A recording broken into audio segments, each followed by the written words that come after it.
आप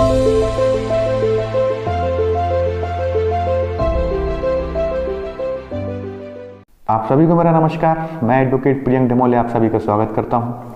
तो जैसा कि आप लोग थंबनेल देख चुके हैं, किसी लड़की का ट्विटर अकाउंट या फेसबुक या इंस्टाग्राम, इन पे लड़की की प्रोफाइल चेक करना कोई अपराध बनता है क्या? तो आपको बता दूं, जी हाँ, बिल्कुल बनता है। अब वो क्यों बनता है, इसका एक रीज़न है, और वो रीज़न है IPC section 354D। IPC section 354D बात करता है पीछा करना अर्थात स्टॉकिंग के बारे में। यदि किसी लड़की का आप पीछा करते हैं, बार बार करते हैं, समझाने के बाद भी नहीं मानते, तो इसमें 354D में आपको सज़ा का प्रावधान दिया गया है। लेकिन इंटरनेट पर इंस्टाग्राम, फेसबुक, इन सब पे प्रोफाइल चेक करना ये कैसे अपराध बनेगा, यही जानने के लिए हम सेक्शन 354D को एक बार देखते हैं। तो आइए फटाफट उसकी लैंग्वेज देखते हैं कि एक बार सेक्शन 354D क्या कह रहा है, और फिर उसे अच्छे से समझेंगे।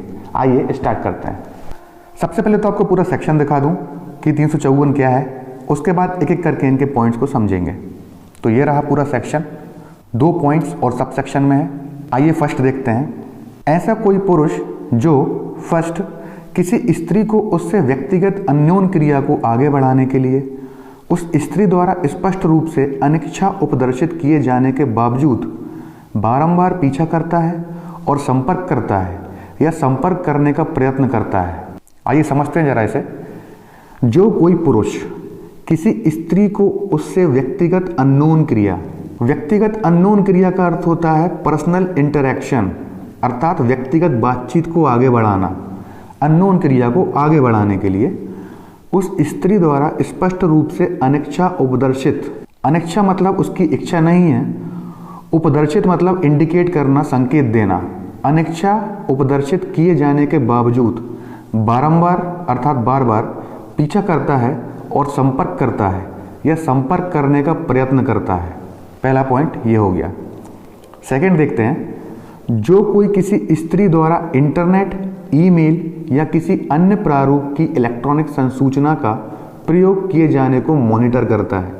ये रहा आपका सेकंड पॉइंट जो बात करता है सोशल मीडिया पर स्टॉकिंग के बारे में। जो कोई किसी स्त्री द्वारा इंटरनेट मतलब इसमें हर चीज़ आती है, अर्थात कोई वेबसाइट हो गई या पर्सनल वीलॉग हो गया उसका, या कोई सा अकाउंट हो गया, ईमेल या किसी अन्य प्रारूप, ईमेल अकाउंट होता है जैसे जीमेल हो गया, आउटलुक हो गया, या किसी अन्य प्रारूप की इलेक्ट्रॉनिक संसूचना। इलेक्ट्रॉनिक संसूचना का अर्थ होता है इलेक्ट्रॉनिक कम्युनिकेशन या किसी प्रकार की सूचना का प्रयोग किए जाने को मॉनिटर करता है। देखिए यहाँ पे हमने सेक्शन के स्टार्टिंग में 2 पॉइंट देखे।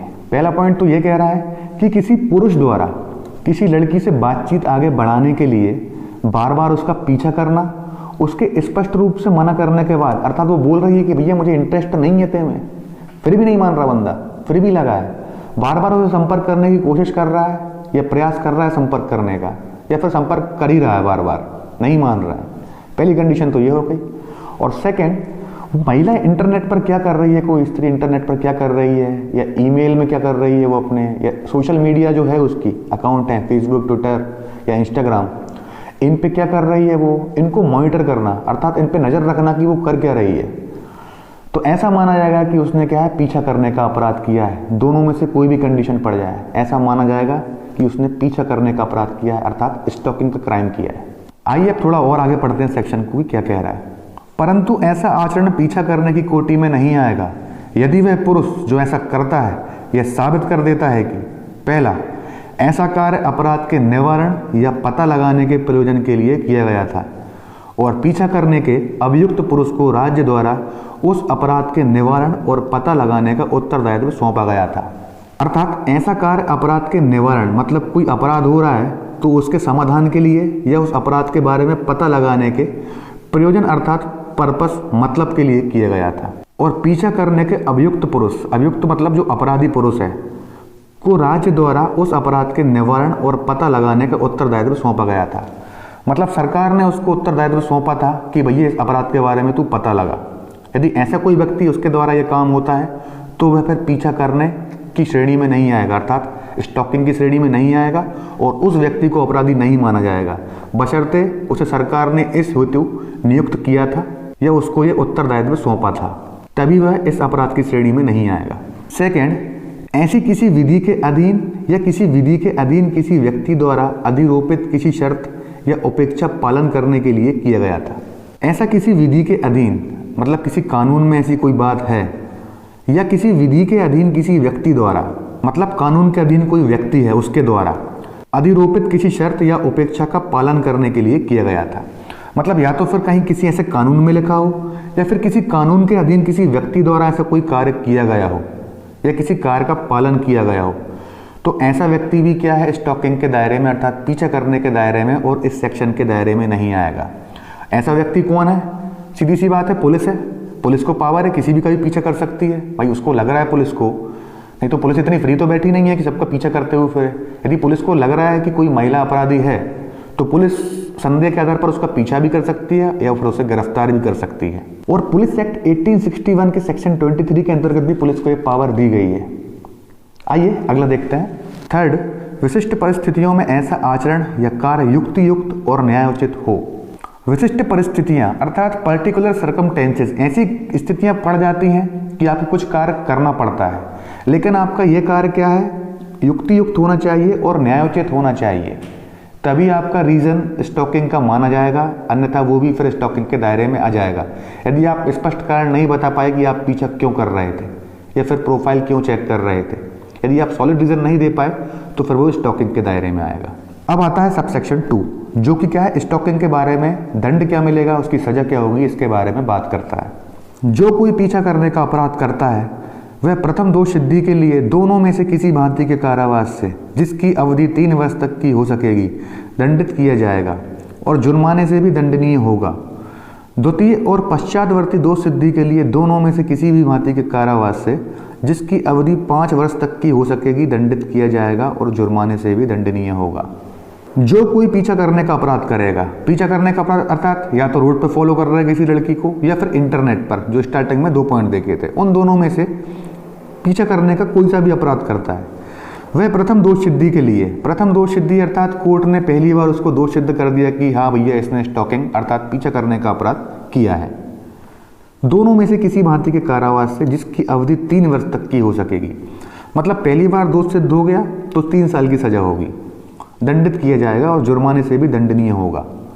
तथा द्वितीय और पश्चातवर्ती दोष सिद्धि, पहली बार हो गया तो 3 साल की सजा, और दूसरी द्वितीय और पश्चातवर्ती मतलब दूसरी बार और उसके बाद जितनी बार भी वो पीछा करने का अपराध करेगा, दोनों में से किसी भांति के कारावास से जिसकी अवधि 5 वर्ष तक की हो सकेगी, दंडित किया जाएगा और जुर्माने से भी दंडनीय होगा। अर्थात कोई पुरुष जब पहली बार स्टॉकिंग का अपराध करेगा, पीछा करने का अपराध, तो उसको 3 साल की सजा होगी और जुर्माना भी हो सकता है।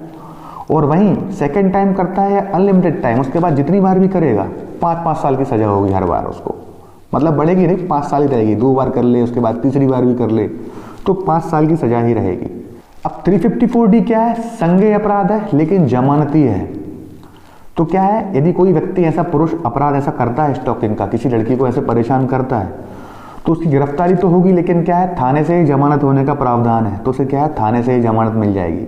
हालांकि क्रिमिनल ट्रायल जो चलेगा उसके ऊपर वो फिर कोर्ट में चलेगा ही चलेगा और फिर कोर्ट निर्णय देगा उसमें कि इसको सजा करनी है या नहीं करनी, लेकिन थाने से जमानत होने का उसका प्रावधान है। अब हालांकि इतना ही है कि पुलिस के ऊपर है कि उसकी कितनी सेवा कर रही है। अब यहाँ पे मेन बात ये आती है कि पहले पॉइंट में तो देखिए क्लियर है, जैसे कोई किसी लड़की का पीछा कर रहा है, रोड पे है या कॉलोनी में कहीं भी, तो वो क्या दिख रहा है वहाँ पे कि पीछा कर रहा है। लेकिन कंफ्यूजन क्या है, सेकंड पॉइंट में। सेकंड पॉइंट में ये कंफ्यूजन है कि किसी लड़की की प्रोफाइल चेक कर रहे हैं आप, उसे कैसे पता चल जाएगा।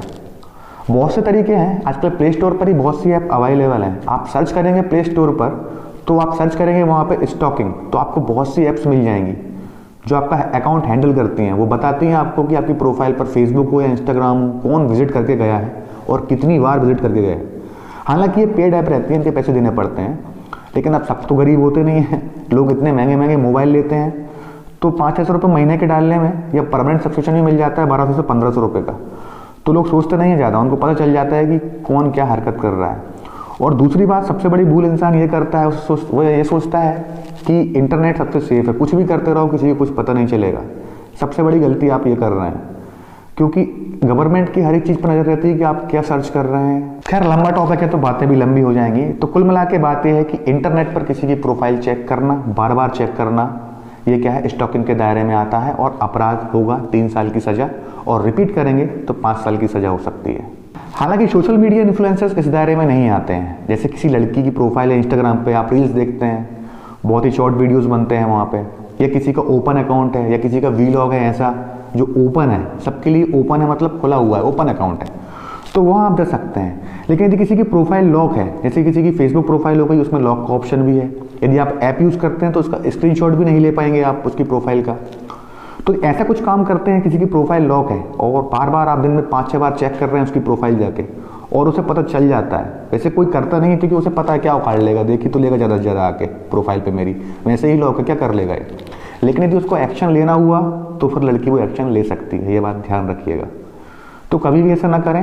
यदि देखना ही आपको तो ओपन अकाउंट्स बहुत मिल जाएंगे आपको, इन्फ्लुएंसर जो रहते हैं सोशल मीडिया, तो वहाँ जाके आप उनको देख सकते हैं। लेकिन यदि प्राइवेटली आप किसी की प्रोफाइल चेक कर रहे हैं, बार बार लॉक है या ओपन है, उसको पता नहीं उसने लॉक नहीं किया है, या आपने कुछ उसकी फ़ोटो सेव कर ली, तो वो तो फिर अलग क्राइम हो गया। अभी यहाँ पे बात चल रही है स्टॉकिंग की और पीछा करना की। तो कुल मिला के बात यह है कि सोशल मीडिया पर भी स्टॉकिंग के दायरे में आ सकते हैं। यदि किसी की प्रोफाइल चेक करते हैं, उसका अकाउंट चेक करते हैं, कोई लड़की क्या कर रही है, सिर्फ लड़की की बात कर रहा हूँ यहाँ पे, ठीक है ना, तो कि लड़की क्या कर रही है सोशल मीडिया पर, ये चेक करना स्टॉकिंग के दायरे में आता है। तो होप गाइस वीडियो आपको पसंद आया होगा। मैं एडवोकेट प्रियंक डेमोले आपसे विदा लेता हूँ। मिलते हैं अगले वीडियो में। बहुत बहुत धन्यवाद।